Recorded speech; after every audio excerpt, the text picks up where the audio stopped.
First, we're going to have the one and only welcoming back Amy O'Connor. Amy is going to be leading the first session of the morning with a concept that she refers to as the Adaptability Quotient. And it's a really interesting way to look at what it is that we all do. We all know that sales leaders need to be fast on their feet.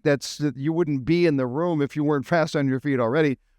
There are people who are going to be looking at us in the days, weeks, and months to come, and they're going to say, what do I need to do?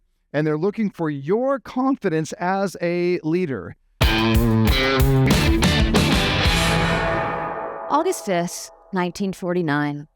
13 smoke jumpers led by Wagner Dodge prepared to parachute into a rugged, dry, grassy terrain called Mann Gulch, located somewhere between the Missouri River and the Helena National Forest. Now, initially there was no reason for concern. This was a relatively small wildfire, 60 acres, incredibly manageable. But once they hit the ground, conditions changed quickly. The winds picked up significantly and the fire behavior changed drastically. In a very short amount of time, the fire had exploded into a fast-moving crown fire. Sensing the danger, Dodge called for a retreat to a safer area. He told his men, drop your tools and run for the ridge, which was really their only route of escape. But as they were running, Dodge noticed something disturbing.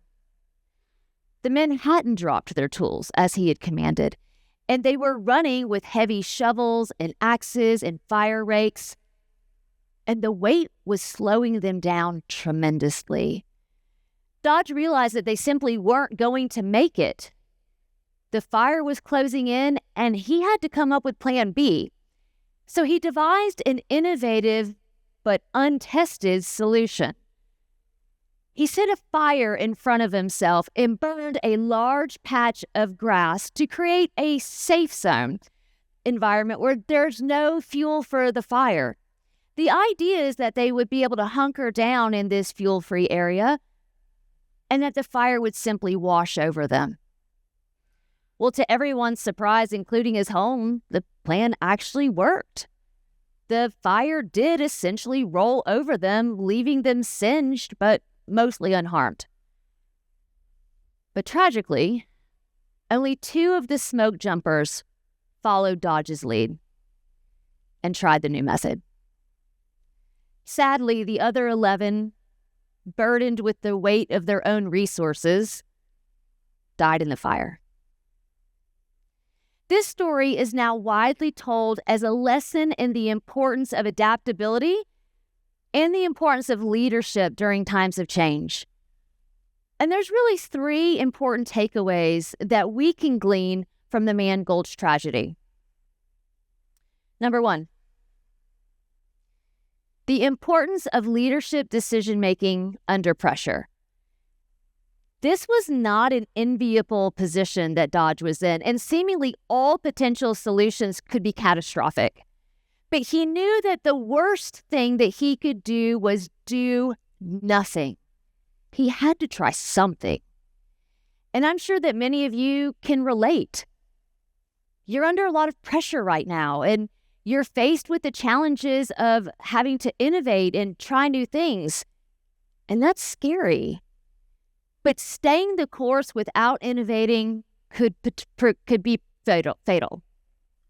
Number 2, the necessity of innovation under stress. Some of you might have been a little perplexed when I said that the men did not drop their tools as they were running. Does anybody know why they did that? Any guesses? I heard it over here. They were trained not to. Again and again and again, it had been drilled into them that whatever happens, you do not drop your tools for any reason. So they couldn't even do it when it was threatening their lives. Under stress, they held to what they had always been told instead of considering new options. I'm sure some of us can also relate to that. As you and your organizations choose to innovate in these tougher market conditions, or are you doubling down on what you've always been told to do?